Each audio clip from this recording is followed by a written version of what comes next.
This is Sportsentre. Hey, I'm Marissa Roberto on this digital sports center presented by Montana's Barbecue and Bar. And let's start on the ice where the Leafs are headed to their least favorite place, Boston. A place they have not won in the regular season since March of 2022. But now Boston might be a special place for Mitch Marner, and not so special for Austin Matthews. Because need I remind you, Mitchell Marner had an assist for the winning goal, and Austin Matthews unfortunately had a minus on that one. So that victory still tastes so sweet, you know? The Leafs are coming into this one hot as they've won 5 of the last 6, including back-to-back wins over Carolina and Chicago. But as I just mentioned, they're heading to a city that's given them the most trouble in the NHL. I mentioned the last regular season win in March of 2022, but it hasn't been any better in the playoffs either, especially in the biggest games. I hate to remind you, but they've lost every single Game 7 against the Bruins since 2013. That's 0-4 in that stretch. See, we didn't need to talk about this, and I'm a little annoyed at whoever wrote this segment, but that's fine. But even with those struggles at TD Garden, tonight seems like a perfect time for Toronto to get back on track in Boston. For one, this is not the same Bruins team of years past, as they're currently on the outside looking into the playoffs. In fact, their position in the standings have started some trade rumors when it comes to their captain, Brad Marchand. However, Marchand and GM Don Sweeney have expressed that they want to keep Marchand around. And it's weird to think of Bradley Marchand as anything other than a Bruin, and I just feel like he's a great locker room guy. Why wouldn't you want to keep him around? If Boston continues to slide, though, he'd be an interesting trade piece for any contender at the deadline, which, by the way, is next Friday. So make sure to be tuned into TSN for Trade Center, and you know we'll be doing something special on the Bar Down YouTube page. The Bruins have had a particularly rough stretch of late. They've lost 5 of 7 and allowed nearly 5 goals a game in those losses. And this is great news for the Leafs as their offense has been on fire since returning from the Four Nations break. They've scored 11 goals in both games. Speaking of Toronto's offense, they finally begin contributions throughout the lineup. You know it's a small sample size, but in those 2 games, they've had 9 players outside of the core 4 register at least a point. And this kind of depth scoring is not something Toronto has seen all season, as the core 4 has done most of the heavy lifting offensively. But because we've gassed up the Leafs so much before this game, I fear we must temper our excitement, because I hate when I go in too excited for a game and then we lose. So it's gonna be fine. It's gonna be a good hockey game. Those of you in the Leafs region can watch tonight's game on TSN. Coverage begins at 6:30 Eastern. Now, Denver guy Wes Chang to talk some Raps. Great to see you, Wes. Hey, great to see you, Marissa. Okay, Wes, it's the Celtics and Raps again tonight. And it's actually a pretty decent spot for the Raps so far this season. They're 2-1 against the spread against Boston, with an incredible outright win in January as well as a 3-point loss in November, with both of those sandwiched between a 54-point loss on New Year's Eve. So, Wes, you emptying the clip on the Raps spread tonight? Yeah, you know what? Cue the Captain America Endgame meme. No, I will not. And the main reason, Boston. They've really been on. They were 9-1 in their last 10 games. And the big thing for me, they just seem really dialed in, getting ready for this playoff stretch to come. They're really dialed in. Defensively, they've been all over the place. If anything, I put the Raptors to go under their team total as one of the bets. Maybe they get to the spread, but Boston's defense, they've been impeccable right now. I would not want to bet against that. I'd rather stay away than to do anything opposing Boston. Okay, fair enough. I trust you. So what's your best bet tonight? I like Jaylen Brown to go over his point prop here. I think you're kind of getting him at a buy low opportunity. There's 2 or 3 things that really jump out to me that I like about this bet. First and foremost, Jakob Poeltl's questionable. If he ends up not playing this game, his lack of rim protecting is going to really hurt Toronto's defense. And I think Brown is exactly the type of guy to exploit that. But then the second factor, Drew Holiday is not going to be in this game. 9 instances of that this year. Brown's averaged 27 points in those contests. He's gone 20 plus in 8 out of 9.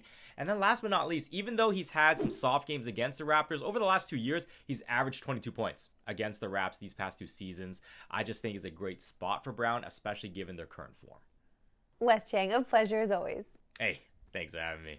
And you can watch the Celtics and Raps tonight on TSN. Coverage begins at 7 Eastern, 4 Pacific. And as we've covered based off the spread, this one feels like it could be a loss for the Raps tonight, which could get them closer to Charlotte, who currently has the 4th worst record in the NBA. And some separation from Philly, who's fighting to get into that bottom 6 to keep their pick. Now, all this lottery talk is for one prize at the end, and that's for Cooper Flagg of Duke. Will his number 2 Duke team take on Miami tonight on TSN+.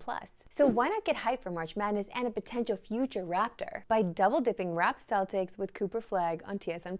And yeah, I realize how future potential Raptor seems unlikely, but hey, a girl can dream. Time now for my favorite segment and yours that We Love Sports Today. And let's get ready for one of the greatest goals from a kid we've ever seen. And you know it's going to be good if we're going to the Werder Bremen Youth Academy.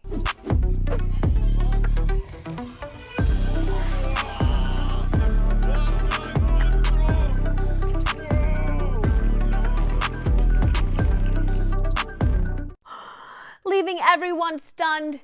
The defender could do nothing. Incredible. Let's watch this again and just look at the coach.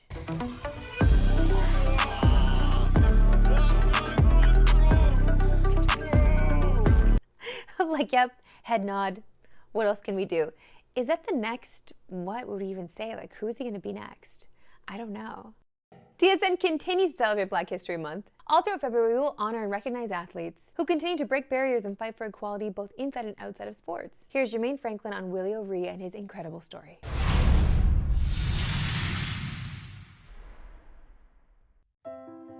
Against all odds, Willie O'Ree became the first black hockey player to play in the NHL. But it wasn't just the color of his skin that served as a barrier. O'Ree made the NHL despite being blind in one eye. O'Ree was playing junior hockey in Kitchener when he was hit in the right eye by a puck, changing his life forever. And he only had one eye?